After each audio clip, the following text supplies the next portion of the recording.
Salam Media Sriwijaya. Sempat viral aksi begal yang memasuki rumah warga di Lorong Sinar Ladang 2 untuk meminta perlindungan dan akhirnya tertangkap. Kini pelaku telah diamankan di Polrestabes Palembang. Pelaku sendiri diketahui bernama Rizky Saputra, 22, dan Diki, 26. Belakangan diketahui bahwa kedua pelaku tersebut tertangkap basah oleh warga lantaran membegal korbannya. Melawan dan berteriak, kedua pun nekat masuk rumah salah satu warga di Jalan di Panjaitan Lorong Sinar Ladang Kecamatan Seberang Ulu 2 Palembang, yang diketahui rumah seorang petugas polisi bernama Ade, ujar pemilik rumah Nanang yang merupakan ayah dari Ade saat ditemui di lokasi kejadian.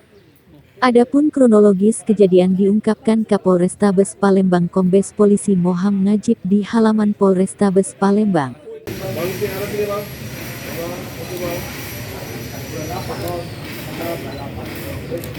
Abang mata kriminal bang. Satreskrim Polrestabes Palembang yang alhamdulillah pada tanggal 5 Januari 2023 telah mengungkap kasus di Jalan 5, yaitu pencurian dengan kekerasan yang dilakukan oleh seorang inisial R dan inisial RS. Nah, yang bersangkutan menggunakan senjata api.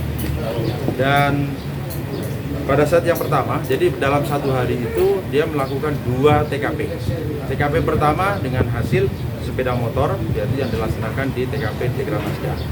Kemudian setelah mendapatkan sepeda motor itu, kemudian menuju ke daerah Jagabaring dan di situ juga melakukan tindakan pencurian dengan kekerasan dengan menggunakan senjata api didorongkan kepada korban.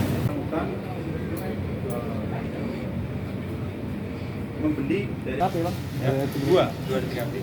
Secara ini 2 TKP dalam satu hari. Jadi secara rutin. Ya.